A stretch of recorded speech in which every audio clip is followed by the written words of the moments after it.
Os pecados sexuais são mencionados diversas vezes na Bíblia como práticas que desonram o corpo e afastam o homem da presença de Deus.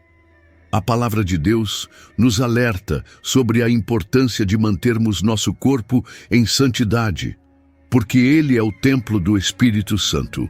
Em 1 aos Coríntios está escrito: acaso não sabeis que o vosso corpo é templo do Espírito Santo, que habita em vós, proveniente de Deus, e que não sois de vós mesmos? Essa verdade nos lembra que o corpo não pertence a nós, mas a Deus, e qualquer ato que o desonre fere o propósito divino. Desde os primórdios, Deus estabeleceu padrões claros para a sexualidade humana. Em Gênesis, quando Deus criou o homem e a mulher, ele os uniu em um laço sagrado e abençoou essa união. A Bíblia declara: portanto, deixará o homem a seu pai e a sua mãe, e unir-se-á à sua mulher, e serão ambos uma só carne. Este é o padrão divino para a sexualidade, que deveria refletir o amor e a santidade do Criador. No entanto, ao longo da história, o pecado sexual tem sido uma ferramenta poderosa para desviar o homem de seu propósito original. Práticas como adultério, fornicação e outras distorções da sexualidade não são apenas atos contra o corpo, mas também contra Deus.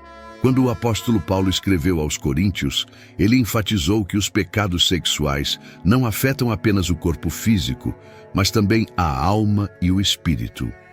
A prática de tais pecados separa o homem da comunhão com Deus, levando-o a um estado de condenação espiritual.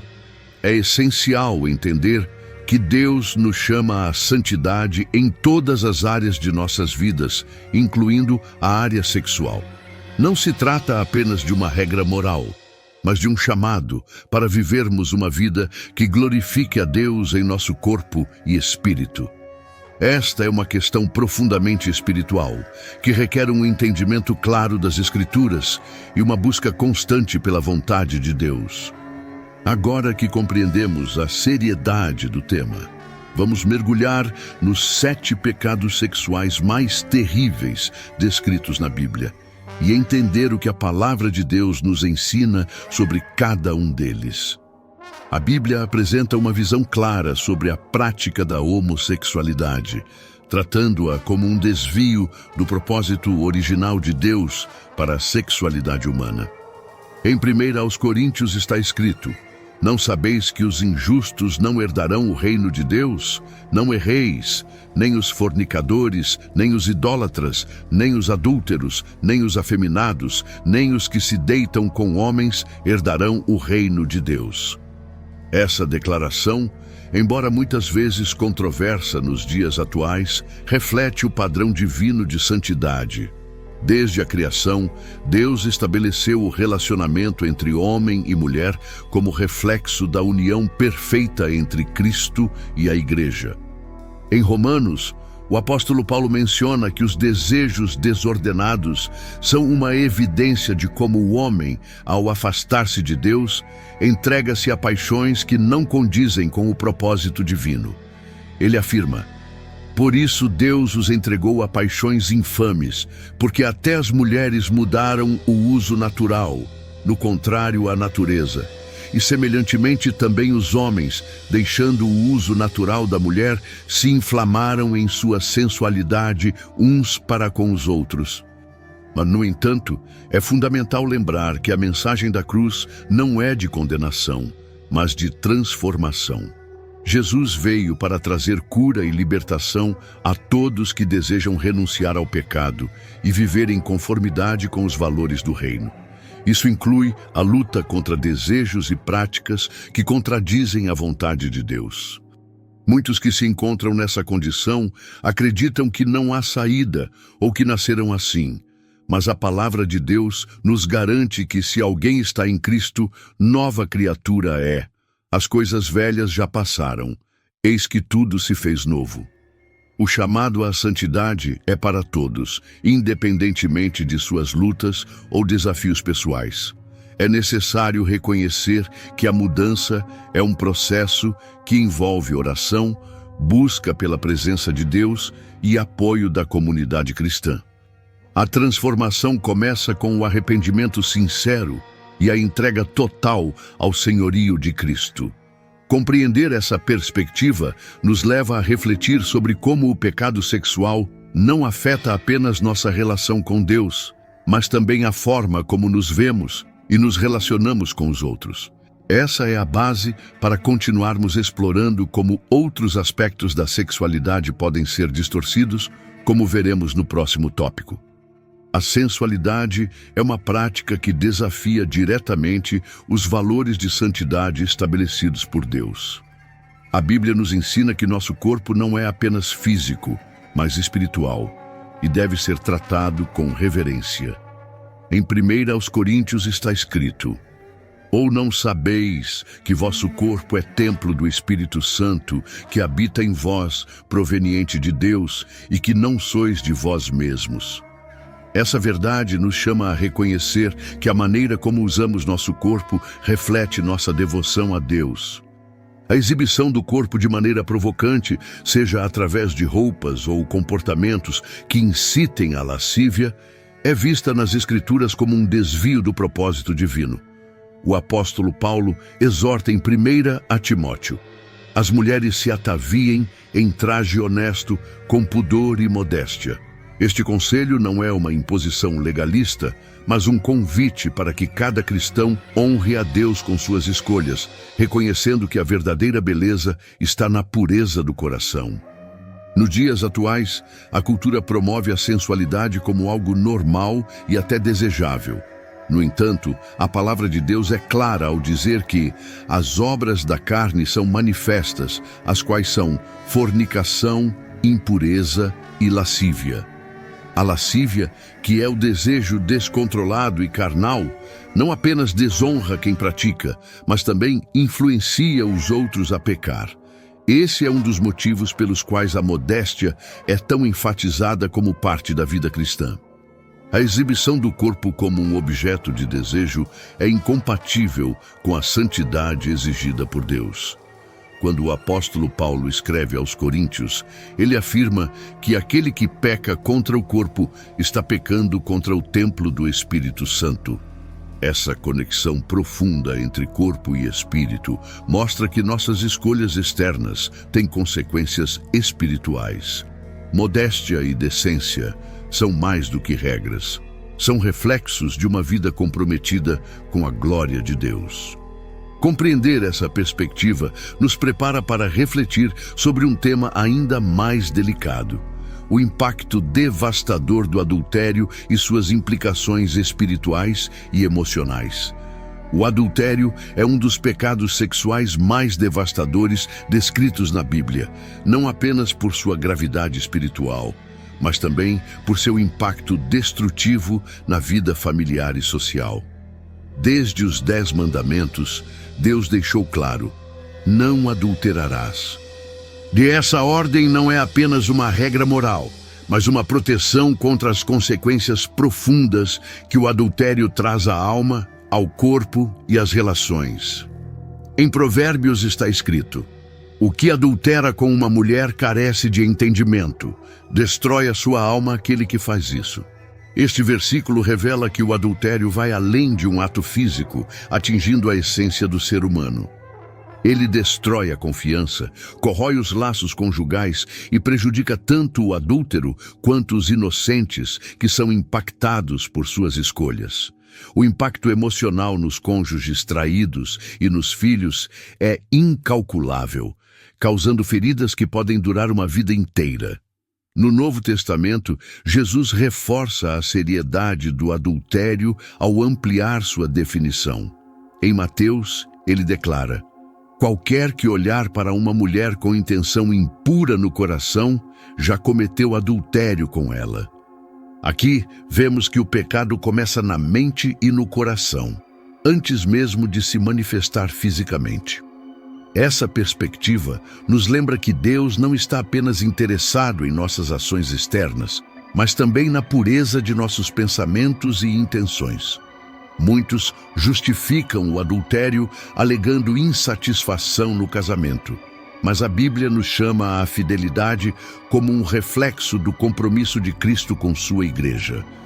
Assim como Cristo é fiel ao seu povo, os casais são chamados a honrar seus votos matrimoniais, mesmo em meio a desafios. O livro de Malaquias nos adverte: não seja desleal para com a mulher da tua mocidade. As consequências do adultério não se limitam à esfera emocional e relacional. Espiritualmente, ele separa o homem de Deus, colocando-o em um caminho de perdição. Entretanto, a graça divina oferece redenção para aqueles que se arrependem genuinamente e buscam restauração. Através do perdão de Cristo, é possível reconstruir vidas e famílias destruídas pelo pecado. Entender a gravidade do adultério nos prepara para explorar outro pecado sexual que, embora amplamente aceito pela sociedade moderna, continua sendo condenado pela palavra de Deus: a fornicação. A fornicação, ou seja, o ato sexual entre pessoas que não são casadas, é amplamente normalizada pela sociedade moderna. Contudo, a palavra de Deus é clara ao tratar esse comportamento como pecado. Em Efésios está escrito: mas a fornicação e toda impureza ou avareza nem ainda se nomeiem entre vós, como convém a santos. Essa exortação destaca que a vida do cristão deve ser marcada por pureza e santidade, inclusive na área sexual. Desde o princípio, o plano de Deus para a sexualidade foi estabelecido dentro do casamento. Em 1 aos Coríntios, Paulo aconselha: por causa da prostituição, cada um tenha a sua própria mulher e cada uma tenha o seu próprio marido. A união conjugal é apresentada como o lugar apropriado para a expressão sexual, protegendo não apenas a pureza espiritual, mas também os laços emocionais entre as pessoas. A fornicação, por outro lado, traz uma série de consequências espirituais e emocionais. Ela não apenas desonra o corpo, mas também cria vínculos que ferem a alma. A Bíblia fala do perigo das paixões desordenadas e exorta os jovens: fugir da prostituição. Qualquer outro pecado que o homem comete é fora do corpo, mas aquele que se prostitui peca contra o seu próprio corpo. Este alerta nos lembra que a fornicação não é um pecado isolado, mas algo que afeta profundamente o relacionamento do indivíduo com Deus. A sociedade, no entanto, promove a ideia de que o sexo antes do casamento é normal e até benéfico. É comum ouvir que ele fortalece os relacionamentos ou que é uma forma de autodescoberta. Mas, segundo a Bíblia, esse comportamento afasta as pessoas de Deus e das bênçãos que Ele deseja derramar sobre aqueles que escolhem viver em obediência. A fornicação abre portas para dores emocionais, como arrependimentos, sentimentos de vazio e até mesmo relacionamentos quebrados. A graça de Deus, porém, está disponível para aqueles que reconhecem esse pecado e buscam arrependimento. Através de Cristo, é possível encontrar perdão e começar uma nova vida em pureza. Isso nos leva a refletir sobre outra luta interna, muitas vezes silenciosa, mas igualmente desafiadora: a batalha contra a masturbação. A masturbação é uma prática frequentemente negligenciada em discussões espirituais, mas a Bíblia nos oferece princípios claros sobre como devemos tratar nosso corpo. Em 1 aos Tessalonicenses está escrito: que cada um de vós saiba possuir o seu vaso em santificação e honra. Este versículo nos ensina que o corpo, como templo do Espírito Santo, deve ser mantido puro e em conformidade com a vontade de Deus. Embora a sociedade moderna frequentemente apresente a masturbação como algo natural ou até benéfico, as Escrituras alertam sobre os perigos do desejo descontrolado e da imoralidade sexual. Em Mateus, Jesus diz: qualquer que olhar para uma mulher com intenção impura no coração, já cometeu adultério com ela. A masturbação muitas vezes está acompanhada de pensamentos ou fantasias que desonram a Deus, tornando-se uma expressão do pecado interior. A batalha contra esse hábito é especialmente desafiadora, porque ele frequentemente é praticado em segredo, longe dos olhos de outras pessoas. No entanto, Deus conhece até os pensamentos mais íntimos do coração humano. O Salmo declara: "Sonda-me, ó Deus, e conhece o meu coração. Prova-me e conhece os meus pensamentos." Este reconhecimento nos leva a uma busca por transformação interior, uma vez que a pureza começa na mente e no espírito. Superar a masturbação não é apenas uma questão de força de vontade, mas de dependência da graça de Deus. A palavra nos ensina que devemos fugir da imoralidade e buscar refúgio no Senhor. Paulo exorta: "Revesti-vos do Senhor Jesus Cristo, e não tenhais cuidado da carne em suas concupiscências." Este chamado aponta para a necessidade de uma vida cheia do Espírito, onde a satisfação é encontrada em Deus e não em desejos carnais. Para aqueles que lutam contra esse hábito, é importante buscar apoio em líderes espirituais e na comunhão da igreja, além de fortalecer-se diariamente na leitura das Escrituras e na oração. A vitória sobre esse pecado é possível através de Cristo, que oferece libertação e renovação. E ao nos libertarmos dessa prática, somos capacitados a viver de maneira que glorifique a Deus plenamente. Agora que entendemos a profundidade dessa luta interna, seguimos para um tema que aborda o impacto externo do pecado sexual, a prostituição e sua relação com o uso comercial do corpo. A prostituição é uma das práticas mais antigas e profundamente condenadas nas Escrituras, pois representa a comercialização de algo sagrado, o corpo humano. Desde o Antigo Testamento, Deus deixou claro sua aversão a essa prática. Em Deuteronômio está escrito: "Não haverá prostituta dentre as filhas de Israel, nem haverá sodomita dentre os filhos de Israel. Não trarás salário de prostituta, nem preço de cão à casa do Senhor teu Deus por qualquer voto, porque ambos são igualmente abomináveis ao Senhor teu Deus." Este mandamento reflete o quanto Deus valoriza a santidade do corpo e da vida.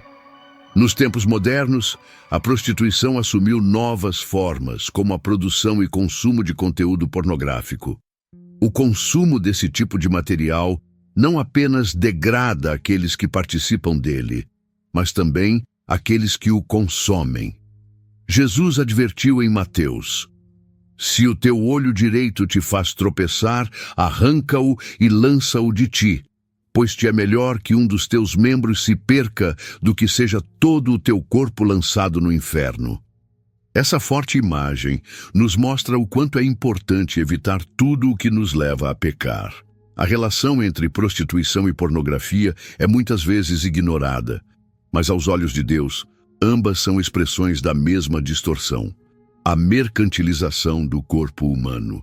Quando uma pessoa consome pornografia, ela participa indiretamente da prostituição, contribuindo para uma indústria que lucra com a degradação do que Deus criou para ser puro e santo. O apóstolo Paulo exorta: "Fugir da prostituição." Qualquer outro pecado que o homem comete é fora do corpo, mas aquele que se prostitui peca contra o seu próprio corpo. A prostituição também tem um impacto devastador nas relações humanas. Ela desumaniza as pessoas, reduzindo-as a objetos de consumo. A palavra de Deus é clara ao dizer que fomos criados à imagem e semelhança do Senhor, o que nos confere dignidade e propósito. Participar de qualquer forma de prostituição ou pornografia é rejeitar essa verdade e abraçar o pecado. No entanto, mesmo para aqueles que estão presos a esse pecado, há esperança. A história de Raabe, a prostituta de Jericó, demonstra o poder redentor de Deus.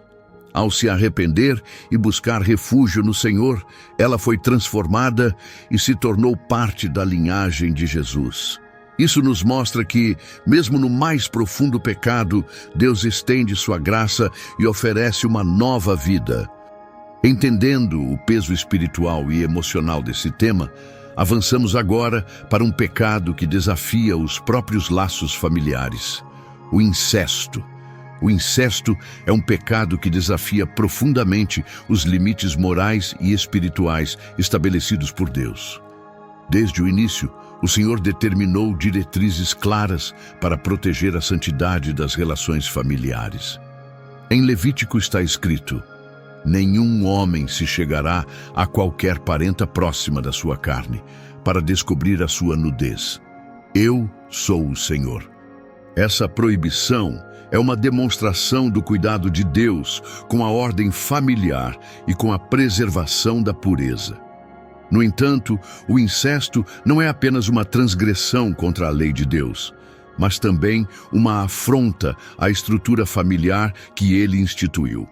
As relações familiares foram criadas para serem um espaço de segurança, respeito e apoio mútuo. Quando esses laços são violados, o impacto é devastador, tanto emocional quanto espiritualmente. Além disso, as consequências físicas podem ser significativas, como apontado pela ciência, que demonstra os riscos genéticos associados a esse tipo de relação. As Escrituras mostram exemplos de como o incesto trouxe destruição. Um caso emblemático é o de Ló e suas filhas, registrado em Gênesis. Após a destruição de Sodoma e Gomorra, suas filhas embriagaram Ló e mantiveram relações com ele, resultando no nascimento de 2 filhos que se tornaram os ancestrais de nações que futuramente seriam inimigas de Israel. Essa história não apenas ressalta o pecado, mas também as repercussões que vão além das gerações. A Bíblia também condena práticas que envolvam relações ilícitas dentro da família com palavras firmes e diretas. Essa rejeição divina ao incesto reflete o desejo de Deus de proteger as famílias como núcleo da sociedade e espelho de sua relação com a humanidade. O apóstolo Paulo enfatiza em suas cartas a necessidade de pureza em todas as áreas da vida, declarando: afastai-vos de toda forma de impureza. É importante ressaltar que, mesmo para pecados tão graves como o incesto, a graça de Deus está disponível para trazer redenção.